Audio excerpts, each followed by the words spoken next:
So we've learned about the nature of the Freemasons and Illuminati, and we've learned about their aim to destroy Christianity and monarchies. The question then is, what did they want to replace them with? What kind of society were these enlightened individuals after? What would the new system look like in the secular New World Order they were trying to create? The answer to these questions are found in the writings of the classical Greek philosopher Plato. Plato's beliefs in turn were based on the mysteries as handed down through the Persians and his predecessor Pythagoras. Plato's most famous book is in fact called The Republic, and in this and his other works he has much to say on how a society should be run. The so-called illuminated ones took much inspiration from it for their vision of a new world order. So here are some key ideas from that book. Firstly, Plato believed that society should be divided into a hierarchy of 3 levels: the ruling elite, the auxiliaries, and the workers. It's more like a 2-tier system really, as there is no middle class as such. The middle tier just exists to impose the will of the upper tier on the lower. Plato believed that the average individual was incapable of running his own life, and that they should therefore submit unquestioningly to the ruling elite who, because of their superior and enlightened knowledge, would direct their lives for the greater good. He wrote, "And even in the smallest manner, one should stand under leadership. For example, he should get up or move or wash or take his meals only if he has been told to do so. In a word, he should teach his soul by long habit never to dream of acting independently.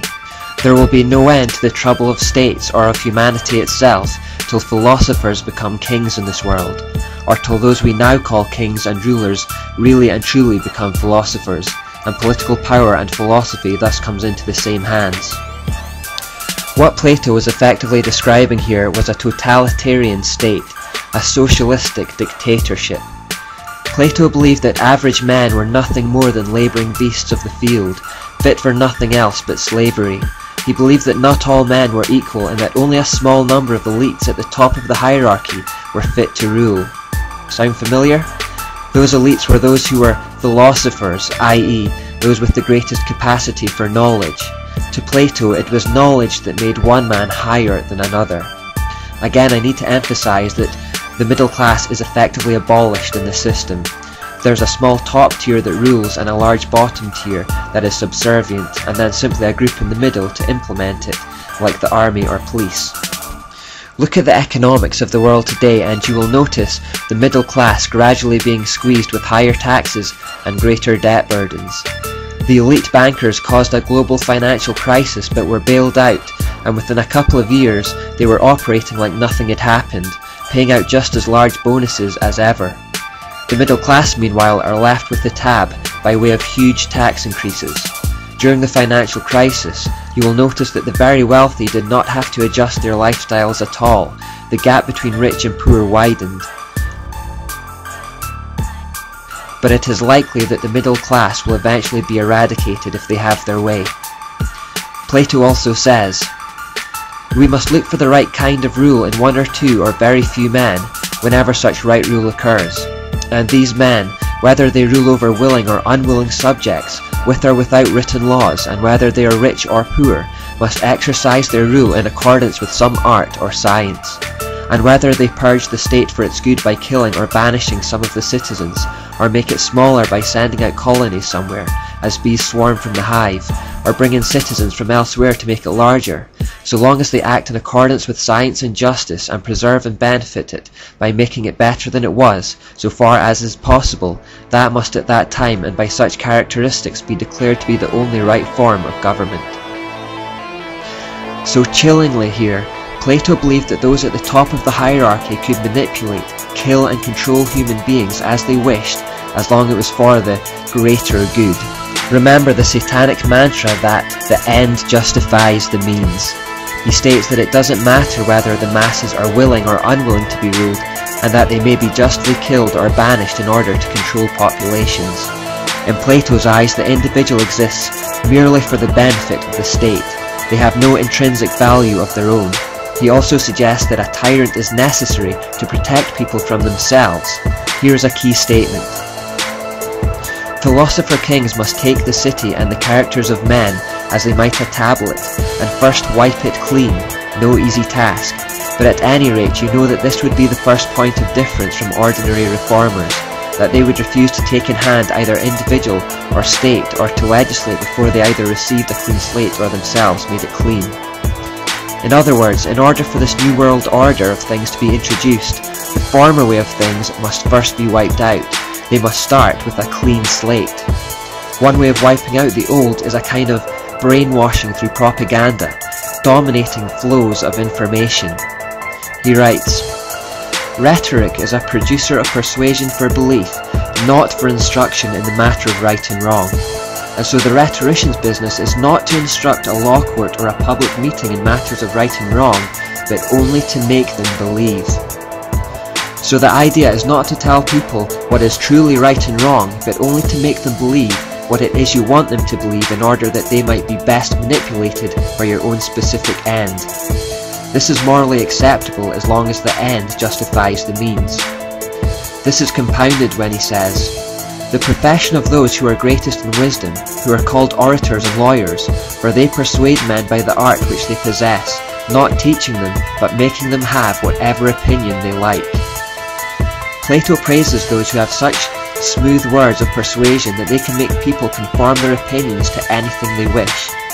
A barrier to wiping the slate clean, however, is parents who hold to the old value system. Therefore, Plato suggests, all inhabitants above the age of 10 they will send out into the fields, and they will take over the children, remove them from the manners and habits of their parents, and bring them up in their own customs and laws, which will be such as we have described.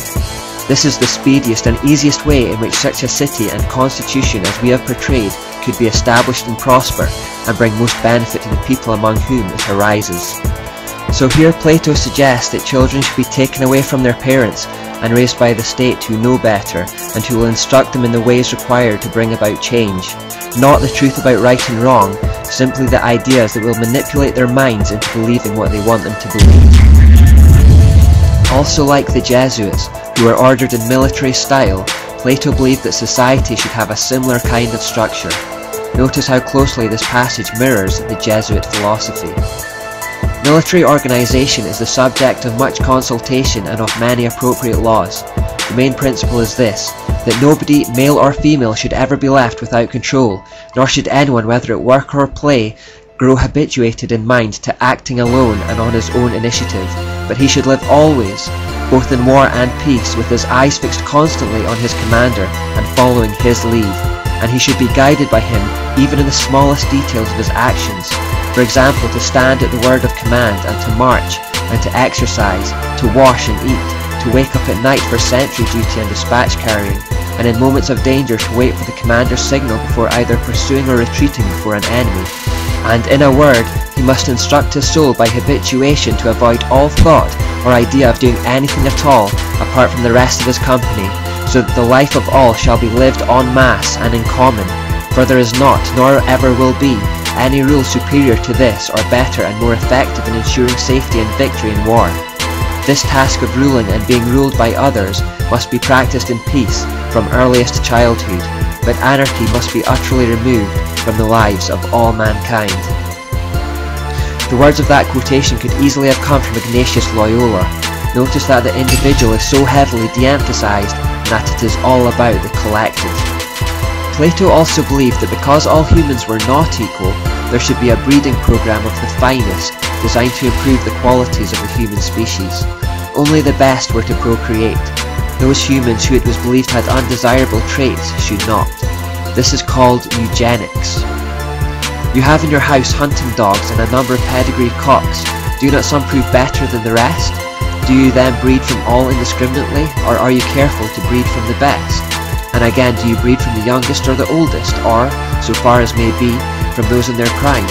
And if they are not thus bred, you expect, do you not, that your birds and hounds will greatly degenerate? And what of horses and other animals? Is it otherwise with them? How imperative then is our need of the highest skill in our rulers, if the principle holds also for mankind? The best men must cohabit with the best women in as many cases as possible, and the worst with the worst and the fewest, and that the offspring of the one must be reared and that of the other not, if the flock is to be as perfect as possible. And the way in which all this is brought to pass must be unknown to any but the rulers, if again, the herd of guardians is to be as free as possible from dissension. He went even further, suggesting that the offspring of inferior humans should be disposed of like a piece of trash.